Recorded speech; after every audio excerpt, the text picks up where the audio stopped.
1739 году, после подписания Белградского мира, сербские территории снова перешли под власть турков. Однако в Османской империи в это время был полнейший беспорядок.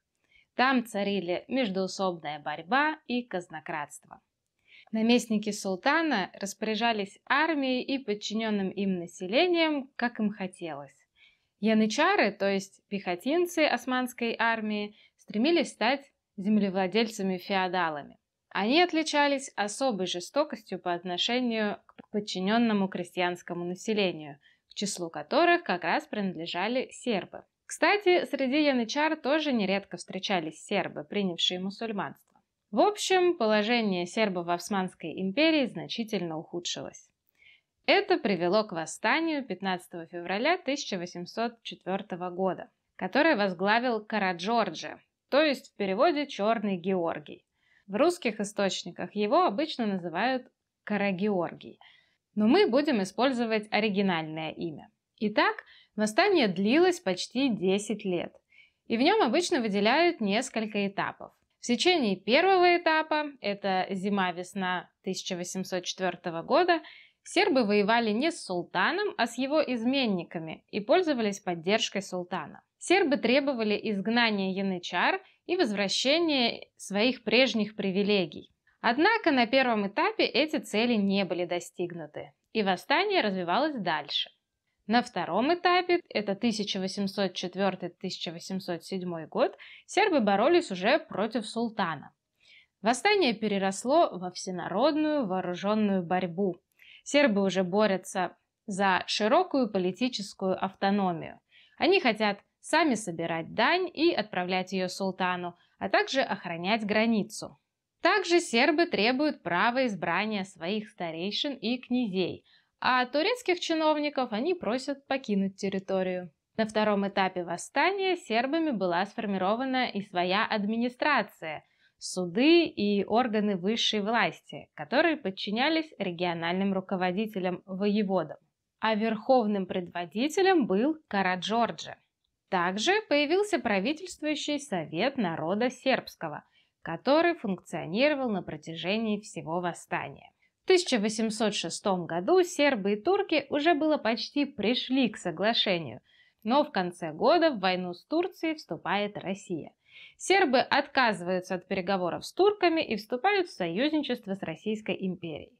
Совместными усилиями союзники отвоевывают у турков некоторые сербские территории, и в 1807 году Российская империя заключает перемирие с Турцией на 2 года.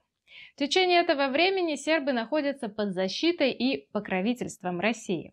Они занимаются укреплением государственных институтов, реформированием армии и государственных финансов, а также развитием образования. А Караджорджа за это время получает право наследственного предводительства. В 1809 году возобновляется русско-турецкая война и начинается следующий этап восстания в союзничестве с Россией. Однако силы сербов были уже истощены. К тому же все чаще среди вождей повстанцев возникают разногласия. Все больше усиливается группа противников Караджорджи.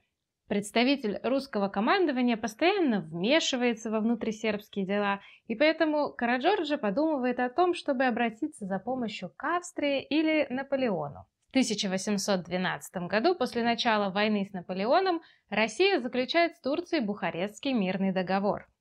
Одна из статей договора должна была гарантировать сербам амнистию, а взамен на это они должны были сдать оружие и открыть города туркам. Также договор предусматривал сербскую автономию, об условиях которой сербы и турки должны были договориться сами. Сербы такие условия Бухарестского договора не принимают и продолжают отчаянные попытки борьбы. В середине 1813 года линия обороны сербов была прорвана в нескольких местах. В результате вожди восстания вынуждены были бежать из страны. По завершении первого восстания сербы вернулись к тому, от чего ушли.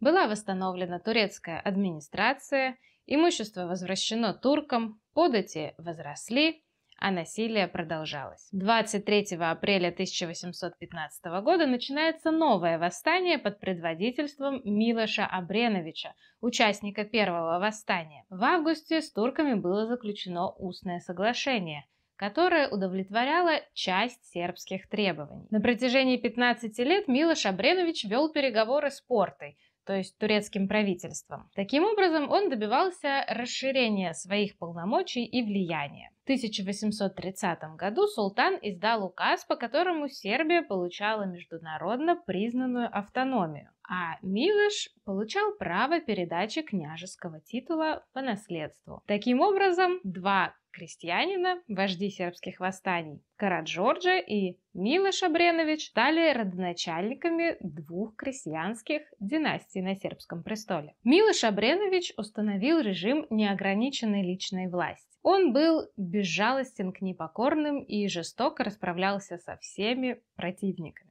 Им были убиты некоторые авторитетные лидеры восстания, а также сам Караджорджа, только что вернувшийся в Сербию. Народу под его правлением тоже жилось несладко из-за податей и трудовых повинностей, которые провоцировали народные выступления. Милош использовал свою власть и для личного обогащения.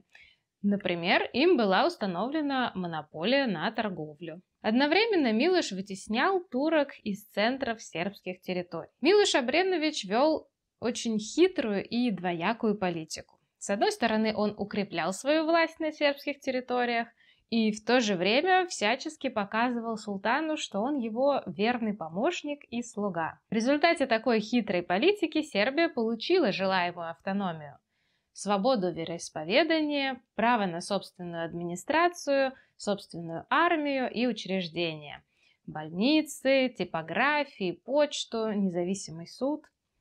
А туркам запрещалось вмешиваться во внутрисербские дела. Но окружение Милоша было недовольно его деспотическим режимом правления и всевластием, поэтому князь был вынужден пойти на уступки. В 1835 году была принята Конституция, которая ограничивала власть князя. Но из-за негативной реакции России, Австрии и Турции Конституция в действие не вступила. Взамен ей в 1838 году султаном была подарена другая конституция. Согласно ей, князь должен был назначать Государственный совет из 17 советников, и в 1839 году эти же советники заставили Милоша отречься от престола и покинуть страну. Его сын Милан был слабого здоровья и умер спустя месяц после вступления на престол. Через несколько месяцев в Сербию прибыл второй, несовершеннолетний сын Милоша Михаил. Уставобранители, то есть защитники Конституции и противники Обреновичей, сформировали регенство и стали полновластными правителями в стране. Но в 1842 году Михаил тоже был вынужден покинуть Сербию. Уставобранители пригласили на сербский престол младшего сына Караджорджа Александра, который правил 15 лет под их влиянием. Уставобранители продолжили формирование государственных институтов и чиновничьего аппарата. Главной заслугой их правления было принятие гражданского законника. Молодому государству нужны были чиновники, юристы, учителя, врачи, офицеры, землеустроители, священники, инженеры. Поэтому сотни молодых людей в 40-е и 50-е годы XIX века были отправлены на государственный счет для обучения за границу – во Францию, Австрию, Германию и позже в Россию. Там они получали не только новые знания, но также приобщались к новым либеральным и революционным идеям. Они составили ядро будущей сербской интеллигенции, а также создали первые политические партии. Поначалу все они выступали за радикальные преобразования в стране, но каждый из них понимал пути этих преобразований по-своему. Поэтому впоследствии они стали непримиримыми врагами. Общим у всех было лишь стремление к объединению сербских земель и достижению полной государственной независимости. Эта главная задача Сербии в 1844 году была оформлена в официальную государственную программу под названием «Начертание». Составлена она была с помощью польской эмиграции, приехавшей в Сербию из Франции. До 1918 года это была основа внешнеполитической концепции Сербии. Документ этот был секретным и содержал план создания сильного и обширного государства Великая Сербия. По мнению одного из создателей документа, а затем и министра иностранных дел Илии Гарашинина, к сербскому княжеству нужно было присоединить Боснию и Герцеговину и добиться выхода к морю. Также велись переговоры с Черногорией о возможности ее присоединения. Планировалось поднять общебалканское антитурецкое восстание и получить поддержку великих держав. Вот так обстояли дела в Сербии в первой половине XIX века. А что в это время происходило с сербами, жившими в Габсбургской монархии? Давайте скажем несколько слов и о них. В последнее десятилетие XVIII века усиливается венгерская аристократия. Венгерское королевство возвращает себе власть над всеми территориями, которые входят в его состав, кроме военной границы. Таким образом, сербы теперь подчиняются венграм. Центром культурной жизни сербов становится Буда и Пешт. Здесь печатаются книги, а также открывается общество Матица Сербская, которое позднее было перенесено в Нови Сад. Сербы Венгерского королевства активно принимали участие в жизни Сербии, то есть территории, находившейся под турецкой властью. Они оказывали разнообразную помощь восставшим, а также принимали беженцев. Позднее при князе Милоше туда отправились многие образованные люди, которые заняли важные посты в школах, административных и культурных учреждениях.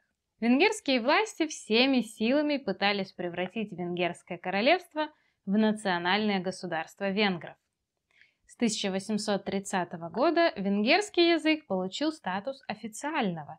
Его употребление стало обязательным в школах и общественной жизни. Такая языковая политика вызвала жесткий отпор со стороны других народов Венгерского королевства, в том числе сербов и хорватов. Революционная волна, прокатившаяся по всей Европе, захлестнула и сербов. Начавшись с мелких крестьянских выступлений против власти монастырей, отпор венгерским властям становился все жестче. Сербы потребовали собственной территории и назначения воеводы. Венгерским властям пришлось уступить. На скупщине, то есть собрании с 1 по 3 мая в Сремских Карловцах было принято решение о создании сербской воеводины на территории Срема, Бараньи, Бачки и Баната и ее полной независимости от Венгрии. Воеводина вступала в союз с триединым королевством Хорватии, Славонии и Далмации.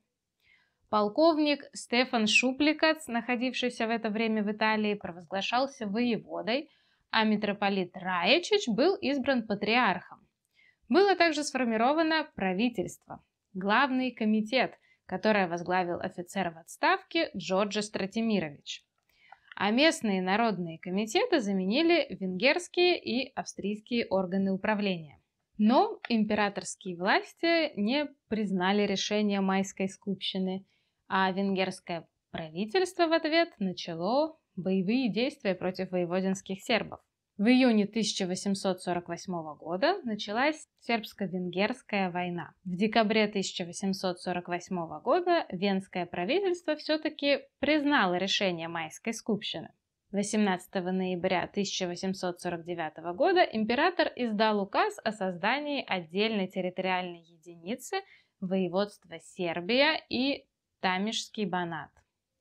Земли эти теперь подчинялись не Пешту, а Вене. Сербов это не особо обрадовало, так как их требования все-таки не были полностью удовлетворены. Во-первых, воевода не избирался народом. Его функции взял на себя сам император. Во-вторых, провинция была сформирована не на территории, где преобладало сербское население. Границы ее были намного шире, и в состав провинции входили также румыны, которых по численности было даже больше, чем сербов. Таким образом, население провинции было объединено по вере, но не по национальности. И разделял его языковой барьер. А с 1854 года официальным языком здесь вообще был объявлен немецкий. Такая венская политика привела 27 декабря 1860 года к ликвидации провинции Сербская Воеводина и Темишский Банат. Бачка и Банат вернулись под управление Пешта, а Срем отошел триединому королевству Хорватии, Славонии и Далмации. Па-па!